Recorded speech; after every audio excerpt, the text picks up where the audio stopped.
நம்ம கீழே ஏதாச்சும் கொட்டிட்டோம்னா அங்கேயே உட்காந்துட்டு இருப்போமா? நம்ம உடனே என்ன பண்ணுவோம்?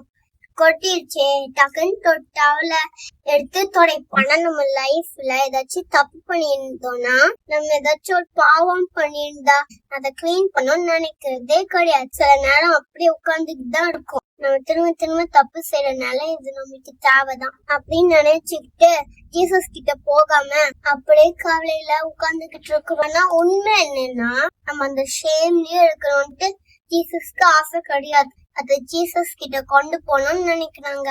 அத ஜீசஸ கிளீன் பண்ண விடணும்னு நினைக்கிறாங்க. இத பத்தி தான் பைபிள்ல 1 John 1:9 என்ன சொல்றாங்கன்னா, நம்ம செய்யற தப்ப நம்ம ஒத்துக்கும் போது ஜீசஸ் நம்மளுக்கு அத மன்னிக்கிறாங்க.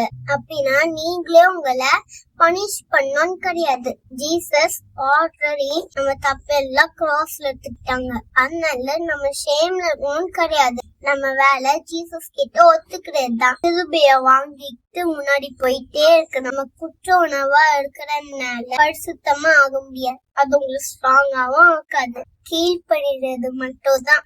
கீழ்படுதல் எப்படி இருக்கணும்னா, என் சப்பா நான் இப்படி ஒரு தப்பு செஞ்சுட்டேன், நானே என்னமோ செஞ்சு குழப்பி வச்சிருக்கேன், இப்ப உங்ககிட்ட இந்த உண்மைய சொல்லிட்டேன், இத உங்ககிட்டயே கொடுத்துடுறேன், இப்ப நான் இதுல இருந்து ஃப்ரீயாகி போறேன், உங்க ஸ்ட்ரென்த்னால நான் இதை விட்டு தாண்டி போறேன் அப்படின்னு சொல்றதுதான். சோ நீங்க நெக்ஸ்ட் டைம் ஏதாச்சும் தப்பு செஞ்சீங்கன்னா அப்படி அங்கேயே உட்காந்துக்கிட்டு இருக்காங்க. ஜீசஸ் கிட்ட பேசுங்க, ஒரு ரிலேஷன்ஷிப் வச்சுக்கோங்க, அவங்கள கிளீன் பண்ண சொல்லுங்க.